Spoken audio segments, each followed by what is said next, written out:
ಇವರೇ ಇವತ್ತು ಮಂಡ್ಯ ಜಿಲ್ಲೆ ಪರಿಸ್ಥಿತಿ ಯಾವ ಮಟ್ಟಕ್ಕೆ ಹೋಗಿದೆ ಅಂದರೆ, ಪ್ರಾಮಾಣಿಕವಾಗಿ ಎದೆ ಮೇಲೆ ಕೈ ಇಟ್ಕೊಂಡು ಮಾತಾಡಲಿ, ಅಧಿಕಾರಿಗಳು ಎಷ್ಟು ವಿಕೋಪಕ್ಕೆ ಹೋಗಿದ್ದಾರೆ ಅಂದರೆ, ಒಬ್ಬರು ತಹಸೀಲ್ದಾರ್ ಲೆವೆಲ್ ಆಗಲಿ, ಒಬ್ಬರು ADLR ಲೆವೆಲ್ ಆಗಲಿ, ಆ ಲೆವೆಲ್ಗಳ ಅಧಿಕಾರಿಗಳನ್ನ ಯಾರು ರೈತರು ಹೋಗಿ ಮಾತಾಡ್ಸೋಕ್ಕಾಗ್ತಾ ಇಲ್ಲ.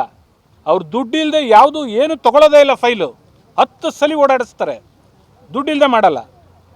ಕೇಳಿದ್ರೆ ನಾವು MLA ಕೊಟ್ಟು ಬಂದಿದ್ದೀವಿ ಅಂತಾರೆ, 25 ಕೊಟ್ಟಿದ್ದೀವಿ, 30 ಕೊಟ್ಟಿದ್ದೀವಿ, 50 ಲಕ್ಷ ಕೊಟ್ಟಿದ್ದೀವಿ MLAಗೆ ಅಂತಾರೆ. ಎಲ್ರಿಗೂ ಗೊತ್ತಿರೋ ಸತ್ಯ ಇದು. ಈ ಸಲ ನಡೀತಿರ್ತಕ್ಕಂಥ ಭ್ರಷ್ಟಾಚಾರ ಎಲ್ರಿಗೂ ಗೊತ್ತಿದೆ, ಯಾರೂ ಮಾತಾಡೋಕ್ಕೆ ರೆಡಿ ಇಲ್ಲ. ಜನ ಏನಾಗಬೇಕು ಇವರೇ? ಭಾಳ ಹೊಟ್ಟೆವ್ರು ಸಂಕಟ ಆಗುತ್ತೆ. ಜನ ಏನಾಗಬೇಕು? PDOಗಳ್ನೂ ಬಿಡಲಿಲ್ಲ. ಒಬ್ಬ PDO 10 ರಿಂದ 20 ಲಕ್ಷ ಕೊಡ್ತಾ ಇದ್ದಾರೆ ಇಲ್ಲಿ. ಆ ಸತ್ಯ ನಿಮ್ಗಳಿಗೂ ಪತ್ರಕರ್ತರಿಗೂ ಗೊತ್ತಿದೆ. RI VAಗಳು ಕೇಳೋ ರೇಟು ಮುಗಿದೋಯ್ತು, ಎಲ್ಲ ಕಿತ್ತು ತಿಂತಾ ಇದ್ದಾರೆ.